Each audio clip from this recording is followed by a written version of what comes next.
The mind wanders because it is seeking happiness.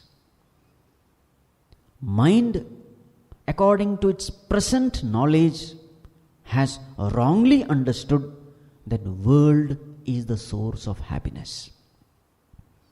So if world is the source of happiness, where should the mind go to get happiness? It should go to the world. And there are so many worldly things, beings and situations. And therefore you will constantly see that at the seat of meditation, when you want to make the mind silent, the mind never remains silent.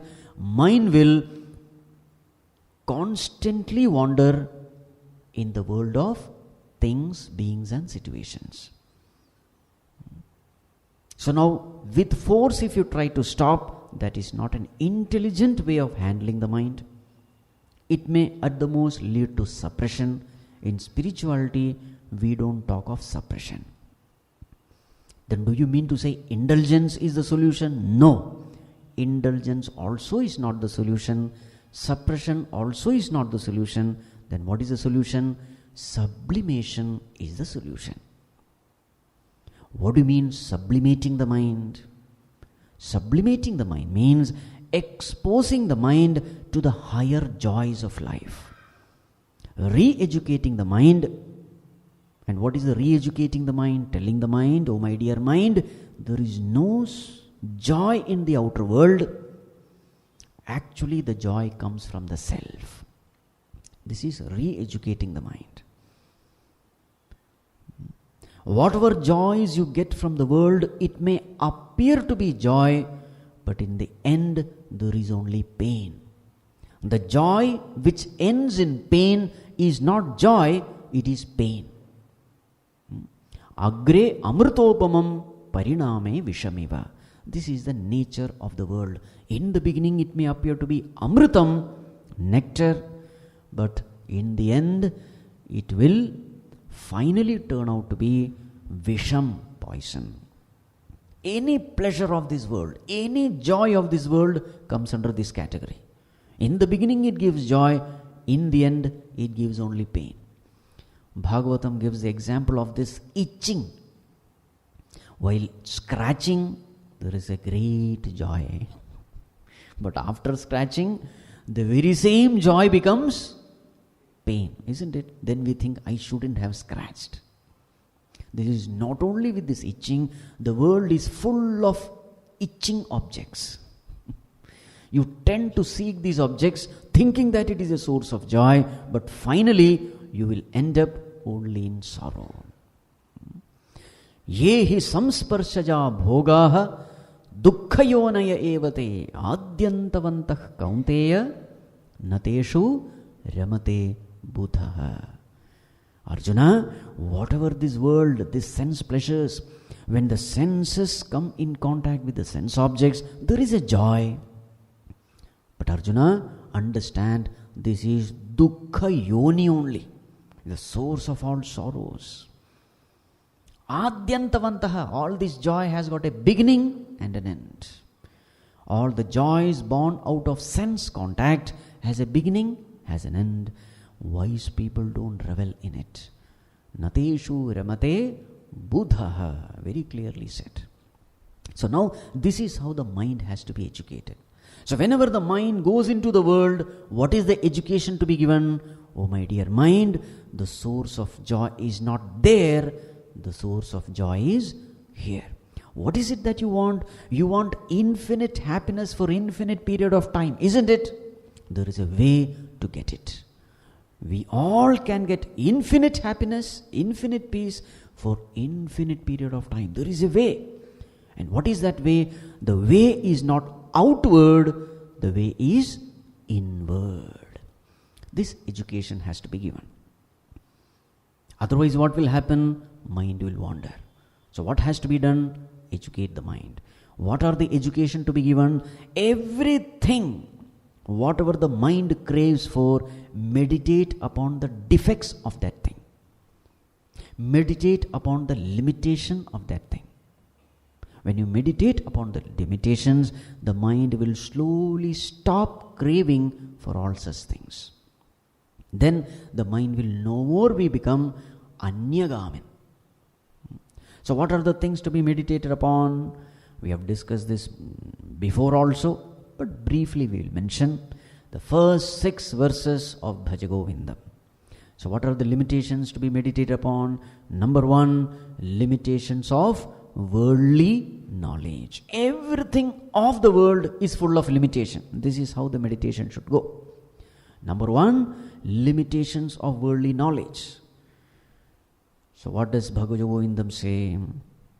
Samprapte sannihite kale nahi rakshati dukran karane. At the time of death. Now there also the time of death is mentioned. Samprapte sannihite kale. At that appointed time. What is that appointed time? That time when we have appointment with Yamaraj. That is that appointment. Everyone has an appointment. At that appointed time, this worldly knowledge is not going to save you. This is the greatest defect of all worldly knowledge except spiritual knowledge. Do you mean to say spiritual knowledge is going to save you? The spiritual knowledge will not save you from physical death, but it will save you from the fear of death. This has to be clearly understood. What does spiritual knowledge do? It doesn't take away the physical death. Physically, everybody has to die. You have no choice. But then, it takes away the fear of death. You are able to cheerfully face death. Why? Because you come to know through spiritual knowledge that there is nothing called death. There is only dropping the physical body. Dropping the physical body is not my non-existence. My existence continues in spite of the fall of the body. This knowledge gives me strength to face death. I am able to cheerfully welcome death because death is a wonderful thing. It takes away my old body, and if I am not enlightened, it gives me a new body, a new opportunity. So therefore, I am able to cheerfully welcome death. And this strength comes from spiritual knowledge alone, not from the worldly knowledge. So this is the limitation of worldly knowledge. Second one, limitations of worldly wealth.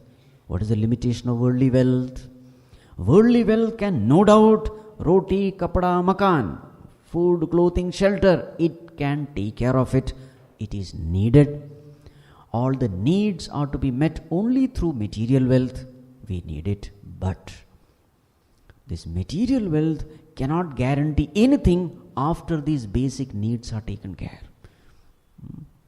Peace of mind, can the material wealth give? No way. The spiritual knowledge, material wealth cannot give. So it has its limitation. We should know the limitation of material wealth also.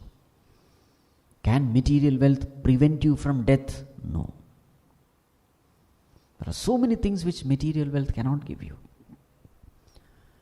It cannot make you feel totally secure. No. In fact, the more the wealth, the more the feeling of insecurity. So therefore, we must meditate upon the limitations of material wealth also. Second one. Third one, limitations of worldly pleasures. Worldly pleasures. What is the problem? The problem is, while indulging in pleasures, there is joy, but afterwards, it is only loss. As we have seen, it is only poison. The whole vitalities of the body, it gets drained away. There is so much of distraction. The body, the senses, everything becomes weak with indulgence. And moreover, the mind becomes a slave to these pleasures. Because these pleasures are such, any amount of indulgence, never will the mind say enough. This is the problem. Kamarupena kaunteya dushpurena analena cha. This is the example given. This kama, the desire is such that it's like fire. Any amount of fuel you put, the fire will not say enough. In the same way, the mind also, any amount of these indulgences cannot satiate the mind. This is another major defect. The more and more you indulge, the more and more you become a slave of it. You become addicted to it. Instead of you becoming the master of your mind, you become a slave of your mind. This is the tragedy of all worldly pleasures. Then, fourth one, the limitations of worldly existence. What is the limitation? Nalini dalagata jalamati taralam tattva jivitam atishaya chapalam. Like that water droplet playing on the lotus petal, all our life is so uncertain. A small breeze and the water droplet falls down, becomes non-existent. In the same way, this existence in the worldly plane is full of defects. We don't know who is going to go, at what time, we don't know. So this is the limitation of worldly existence. Meditate upon it. Then, fifth one, limitations of worldly love. What kind of love do we get from this world? All this love is conditional love. Whatever love, whatever respect you get from the society, it is conditional. There is a condition. Condition means what? You are able to give something, therefore you get love. As long as you are giving, so long you will be loved. The day when you stop giving, the love also will cease. This is called as conditional love. Whereas the love you receive from Bhagavan is unconditional love. So there is a limitation of worldly love, conditional. Yavad vitto parjana saktah tavan nija parivaro raktah pascha jivati jarjarag dehe vartam pritchati vartam kopina pritchati gehe. As long as you are an earning member in the society, in your family, all those family members will love you, revere you, serve you. But the day you become retired, you have no money, etc., and nobody will ask anything about you. You will be cornered like a piece of furniture. This is how the world is. Bhajagovindam is a hammer. Limitations of worldly love. Then limitations of worldly relationships. Every worldly relationship has a beginning. It will have, unfortunately, an end. The very same relationship which gives me joy, the very same relationship will give me in the future as much pain as it had given joy. This is a tragedy. Worldly relationships are impermanent. Our relationship with God alone is permanent. So where should we invest our time, energy, etc.? In the permanent relationship. That doesn't mean that you should. That doesn't mean you should disregard this worldly relationship. That's not the point. Even when we are living in this world, let us live in this world, loving everyone, serving everyone. This is how we must live.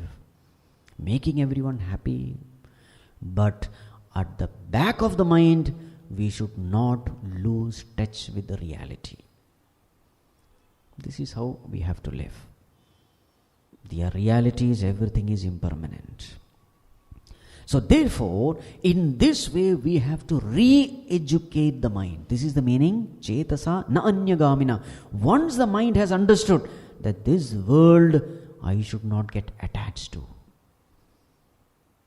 because it is full of defects, because it is full of impermanence. Such an impermanent world cannot give me permanent happiness. Once the mind understands this, then even when the mind remains in the world, it remains unattached to the world. Padma patram iva ambhasa, like the lotus in water. Untouched by water, but gaining all nourishment from water, remaining in water, it remains untouched by water. This is the ideal way of living. Remain in the world. You don't have to escape from the world. But intelligently make contact with everything in the world. What do you mean intelligent contact? Not getting stuck up anywhere, in anything, in any being, or in any situation. Not getting stuck up. Bhagavad Gita never asks us to renounce the world, to give up the world, to escape from the world. No. What Bhagavad Gita says is remain in the world and intelligently face the challenges of the world, but remain unaffected by the world. Running away from world is very easy. The greatest challenge is remaining in the world and getting unaffected by the world. This is the challenge. Driving in a place in an open ground is very easy. But driving on Indian roads, where you will find a bullock also, pothole also, hump also, all kinds of wrong driving also, no signal, in such an Indian road, if you have mastered driving, then you can drive anywhere, isn't it? In the same way, we must learn to live in this world, not learning to live away from the world. This is not the way of Bhagavad Gita. That is why the whole teaching was given in the battlefield, not in some forest, some ashram. No, the whole teaching was given in the thick of activity. Not just mere activity, war, where killing is happening in that middle of the two armies, going to fight against each other. Bhagavad Gita was given. So therefore, what are we supposed to do? Let us learn to live in this world. What is the right learning? Remain unattached. Serve everyone, love everyone, do your duties perfectly well, but don't get bound by anything. How can you remain unbound? You can remain unbound by educating the mind. And what is the education to be given? Everything in this world is painful. Oh my dear mind, if you are seeking happiness, don't go there. And once the mind has known this reality, such a mind will become what? Na anyagamina chetasa.